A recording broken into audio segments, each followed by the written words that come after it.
Et dans Marquez-moi, cette semaine, je reçois Maria Garrido. Bonjour. Bonjour. Vous êtes Chief Marketing Officer de Deezer. Et alors, il y a un peu plus de 2 mois maintenant, eh bien, Deezer s'est offert un petit lifting, nouvelle identité de marque, nouveau logo. Alors, fini les bandes multicolores de l'égaliseur sonore. Aujourd'hui, on a un petit cœur violet. Alors, on va se pencher sur ce cœur dans un instant. Mais d'abord, moi, je voudrais savoir, qu'est-ce qui a motivé ce changement? Quelle est l'origine, Maria? Il y a 1 an et demi, nos équipes tech étaient en train d'envisager l'avenir de Deezer et qu'est-ce qu'on allait devenir dans 3 à 5 ans. Et ils envisageaient en fait un produit qui allait au-delà d'être une plateforme de streaming musical, mais plutôt vers une plateforme d'expérience et de services autour de la musique. Donc pour nous, le marketing, c'était une bonne occasion de s'assurer que notre positionnement réfléchissait cette vision qu'avait l'équipe tech de Deezer et aussi de rechecker si on était aux attentes de nos clients en même temps. Et donc, vous avez changé ce petit cœur. Qu'est-ce qui véhicule ce petit cœur comme idée? Bon, le petit cœur, ça fait partie de repositionnement, mais ce n'est pas tous les éléments. C'est un élément important parce que l'identité visuelle fait passer ce message qu'il y a quelque chose de nouveau, de frais chez Deezer. Mais le petit cœur, ça fait partie d'un écosystème aussi. C'est pas juste le petit cœur. Il y a plein d'autres images qui vont avec cette nouvelle identité visuelle. Mais le petit cœur est en fait une façon de réfléchir l'émotion, bien évidemment, par le cœur. Le battement, c'est la vie. Notre nouveau tagline, c'est Live the Music. Il faut vivre la musique avec Deezer. Et troisième, c'est pas un cœur statique. C'est un cœur qui est dynamique, qui bouge avec le rythme de la musique. Qu'est-ce qu'il y a d'autre alors dans cet écosystème? Parce que vous me dites, c'est pas le seul élément aujourd'hui. Non, il y a des illustrations qui vont avec. Il y a beaucoup de différentes ondes. Il y a une nouvelle typographie aussi qui va avec, qui est inspirée des ondes que vous voyez dans le petit cœur. Ouais. Et on a tout un système de Pantone qui va avec, même si le violet est la couleur principale. Comment ça a été perçu ce changement par vos utilisateurs? Bon, bien évidemment, on n'a pas fait sans tester. Ouais. C'est important d'assurer qu'on véhicule d'abord cette vision qui a notre équipe tech et deuxième, qu'on est vraiment en ligne avec les attentes et les goûts de nos utilisateurs et nos clients. Donc, ça s'est très, très bien passé. On a testé plusieurs différentes identités visuelles et celle-là, c'était la plus préférée, plus que notre logo ancien et plus que la moitié de nos utilisateurs ainsi que des utilisateurs de la concurrence ont préféré ce système avec le petit cœur violet. Mais il y a toujours un petit moment où on est déstabilisé. J'avoue que moi, j'utilise l'appli et que du coup, je la cherchais partout, je la retrouvais plus parce que je cherchais pas le bon logo.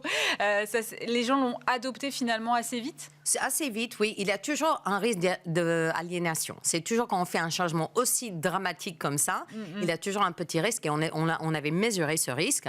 On a même, pour la petite blague, une pétition qui a été lancée sur change.org pour revenir en l'ancien logo. Je peux vous dire aujourd'hui, il n'y a que 190 personnes qui ont signé. Donc, parmi nos 10 millions d'utilisateurs, c'est pas beaucoup.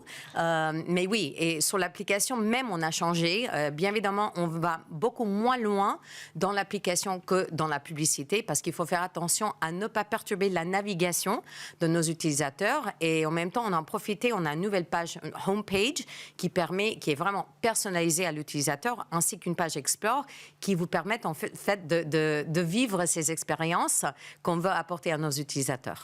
Oui, l'idée aussi c'est que c'est ça, vous avez changé et vous le dites très bien, vous êtes parti de la tech et des envies de la tech à la base.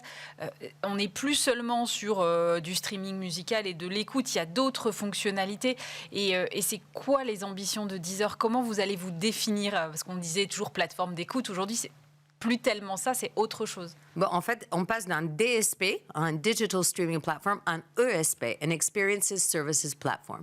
Donc, ça veut dire expérience, service, tout autour de la musique, que ça soit bien évidemment le streaming musical, mais on a aussi le calendrier des concerts sur l'application, on a maintenant une billetterie de concerts, on a des nouveaux features comme Shaker, qui est un feature qu'on a lancé en novembre de l'année dernière, qui permet aux gens de partager leur playlist avec leurs amis, qu'ils soient des utilisateurs Deezer ou pas, en dehors de l'application. La partie partage en dehors de l'application, on a aussi des événements. On a lancé Purple Door, qui est une série d'événements qui permet aux artistes et aux fans de se connecter mieux en dehors de l'application. Donc tout ce qui est virtuel, digital, réel et entre les deux.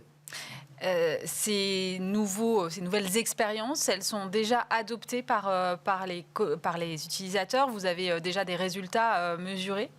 Shaker a été lancé en novembre, ça se passe très très bien. Bien évidemment, le feature le plus important chez nous, c'est Flow, qui est le feature qui permet aux gens de mettre, selon leur humeur de la journée, un playlist qui mélange avec un éditeur ainsi que l'intelligence artificielle, un mélange de chansons, de tracks qui sont dans la liste de vos chansons préférées, ainsi que des recommandations de notre équipe. Donc pour l'instant, ça se passe très bien parce que cet alignement entre la vision qu'avait notre équipe tech et les attentes de nos clients qui aujourd'hui sont vraiment de mieux se connecter, que ça soit avec d'autres fans, avec leurs amis, avec les artistes, ou aussi de s'exprimer à travers de la musique et les expériences autour de la musique. Merci beaucoup Maria Garrido. Je rappelle que vous êtes Chief Marketing Officer de Deezer. Merci d'avoir été avec nous. C'est la fin de cette émission. Évidemment, on se retrouve la semaine prochaine. D'ici là, vous pouvez revoir ce programme en replay sur le site internet de Bismart, bismart.fr. Et évidemment, nous retrouver en podcast sur l'ensemble de vos plateformes d'écoute, dont Deezer notamment. Merci beaucoup à tous et à la semaine prochaine.